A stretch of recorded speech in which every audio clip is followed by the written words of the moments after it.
नमस्कार मित्रांनो, शेतकरी कर्जमाफीबद्दल महत्त्वाची बातमी समोर आली आहे.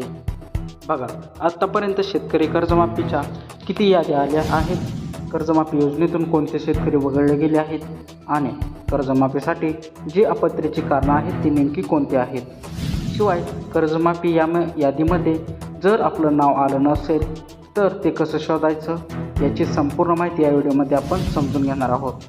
त्यामुळे हा व्हिडिओ महत्त्वपूर्ण आहे, शेवटपर्यंत नक्की बघा आणि तुमच्या सर्व शेतकरी मित्रांना शेअर करा. तसेच हा व्हिडिओ तुम्ही कोणत्या जिल्ह्यातून बघत आहात हे कमेंटद्वारे नक्की सांगा, म्हणजे आम्हाला कळेल की तुमच्या जिल्ह्याची सुद्धा कर्जमाफी झाली आहे का नाही.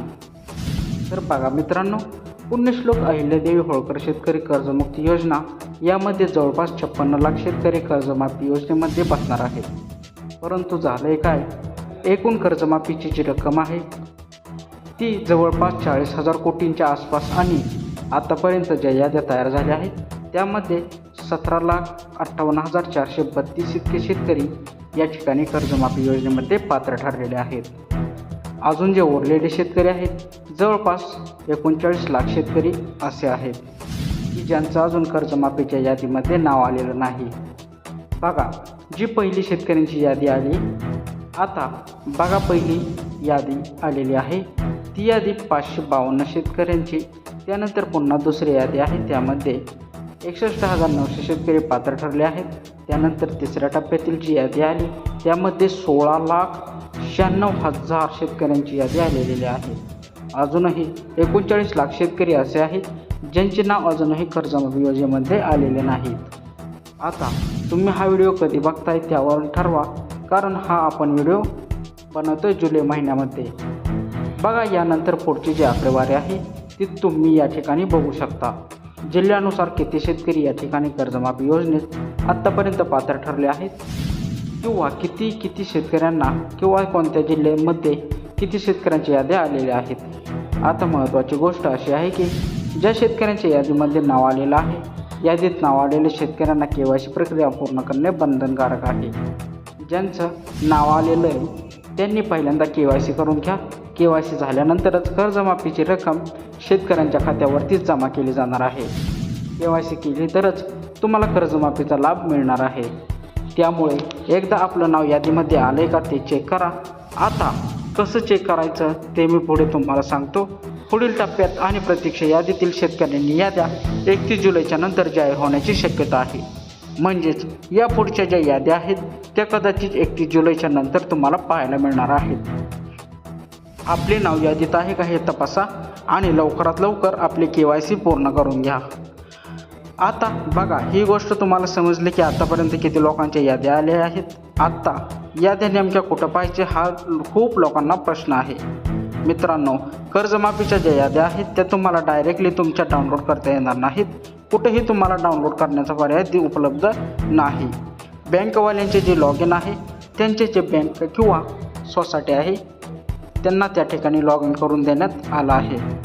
तेथून ते डाउनलोड करतात आणि त्या याद्या डाउनलोड झाल्यानंतर तुमच्या गावागावात व्हॉट्सअप ग्रुपवरती तुम्हाला पाहायला मिळतील किंवा डायरेक्टली तुमच्या आपले सरकार किंवा सेवा केंद्रावर जाऊन तुमच्या गावाची जी यादी आहे ती तिथे जाऊन तुम्ही बघू शकता. आणखी दुसरी पद्धत अशी आहे की आपले सरकार सेवा पोर्टल केंद्रावर गेल्यानंतर त्या ठिकाणी डायरेक्टली पोर्टलवरती तुमचा आधार नंबर टाकून देखील या केंद्र चालकाचं सांगा की माझा आधार नंबर टाक आणि माझं नाव आलं आहे का यादीमध्ये आलं आहे का. तर अशा पद्धतीने तुम्ही कर्जमाफीच्या यादीमध्ये तुमचं नाव आलं आहे का ते चेक करू शकता. जर कर्जमाफीच्या यादीमध्ये नाव आलं नसेल तर तुमचं नाव कर्जमाफीच्या यादीत आलं नसेल तर वाट बघा. अजूनही खूप पात्र शेतकऱ्यांचे कर्जमाफीच्या यादीमध्ये नाव येणं बाकी आहे. लवकरच सर्व पात्र शेतकऱ्यांच्या कर्जमाफीच्या यादीमध्ये नावं नक्की येणार आहेत. बघा, आता पहिला मुद्दा तुमचा क्लिअर झाला की कर्जमाफीच्या किती याद्या आल्या आहेत आणि त्या कशा बघायच्या, कुठे बघायच्या. त्यानंतर आता कोणते शेतकरी असे आहेत की ज्यांचं कर्जमाफीतून नाव वगळले आहेत.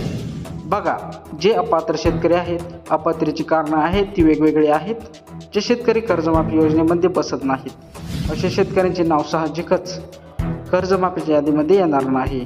आता त्यांचे नियम आणि त्यांचा GR आपण या अगोदरच बघितलेला आहे. ज्यात शेतकऱ्यांचं 30 सप्टेंबर 2025ला कर्ज थकीत होतं आणि त्यांनी 31 मार्च 2026पर्यंत भरलं नव्हतं.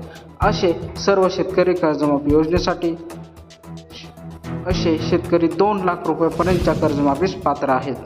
आणि ज्या शेतकऱ्यांचे 22, 23, 24 आणि 2025 या तीनपैकी किमान 2 वर्ष रेग्युलर कर्ज भरलेलं आहे आणि मागच्या वर्षीसुद्धा ते चालू बाकीमध्ये, अशा शेतकऱ्यांना 50,000 रुपये प्रोत्साहनपर अनुदान मिळणार आहे. आता प्रोत्साहन अनुदानाच्या ज्या याद्या आहेत त्या यामध्ये आलेल्या नाहीत. प्रोत्साहनपर अनुदानाच्या ज्या याद्या आहेत ते या टप्प्यानंतर पुढच्या टप्प्यामध्ये नक्की येतील. तोपर्यंत वाट बघा. आणि आता काय झालं आहे की अपात्र असे शेतकरी या कर्जमाफीतून वगळलेले आहेत. आता जो पुढचा मुद्दा आहे की अपात्रतेची काय कारणे आहेत. बघा, या ठिकाणी एक महत्त्वाचं कारण आहे, जे म्हणजे ITR भरणारे शेतकरी, इन्कम टॅक्स भरणारे जे शेतकरी आहेत, असे शेतकरी कर्जमाफी योजनेमध्ये अपात्र करण्यात आले आहेत. आता ITR भरणारे बघा, खूप शेतकऱ्यांचा प्रश्न आहे की जे शेतकरी 0 ITR भरतात, म्हणजेच तुम्हाला एखादं कर्ज काढायचं होतं किंवा दुसऱ्या कुठल्या व्यवसायासाठी कर्ज काढायचं होतं, त्यामुळे तुम्हाला ITR मध्ये भरावा करावा लागत होता. त्या ठिकाणी तुम्ही उत्पन्न दाखवतात 2 लाख, 2.5 लाख, 4 लाख किंवा 10 लाख असे उत्पन्न दाखवतात लोक, आणि त्यामुळे तुम्हाला कर्ज मिळायला सोपं होतं. परंतु जर तुम्ही 0 ITR भरला असेल तर असे शेतकरी या कर्जमाफी योजनेमध्ये पात्र आहेत. त्यांची नावे लवकरच कर्जमाफीच्या यादीमध्ये तुम्हाला बघायला मिळणार आहेत. त्यामुळे ताण घेऊ नका. जर तुम्ही ITR रिटर्न भरला असेल, तुम्हाला इन्कम टॅक्समधली काही रक्कम भरावी लागली असेल, तर असे शेतकरी कर्जमाफी योजनेतून अपात्र करण्यात आले आहेत.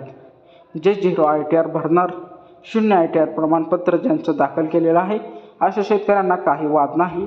तुमचं नावसुद्धा कर्जमाफीच्या यादीमध्ये पात्र असणार आहे. आता ही गोष्ट समजली.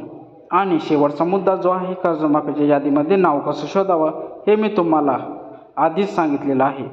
कर्जमाफी डायरेक्टली आपली सरकार सेवा केंद्रावर जायचं आणि त्या ठिकाणी केंद्र चालकाला सांगा की माझा आधार कार्ड नंबर टाकून बघ. परंतु तुम्ही वाट बघा, लवकरच कर्जमाफीच्या सर्व पात्र शेतकऱ्यांच्या याद्या येणार आहेत. तोपर्यंत वाट बघा. कर्जमाफी योजनेबद्दल तुमची कोणतीही शंका असल्यास तर कमेंटमध्ये नक्की विचारा. आपण वेगवेगळ्या त्याची उत्तर देण्याचा प्रयत्न करू. त्यामुळे असे महत्त्वाचे व्हिडिओ तुमच्या शेतकरी मित्रांना शेअर करा आणि अशा महत्त्वाच्या व्हिडिओसाठी आपल्या चॅनलला सबस्क्राईब करायला विसरू नका. धन्यवाद मित्रांनो. पाहू पुढच्या एका नवीन अशाच व्हिडिओमध्ये. धन्यवाद.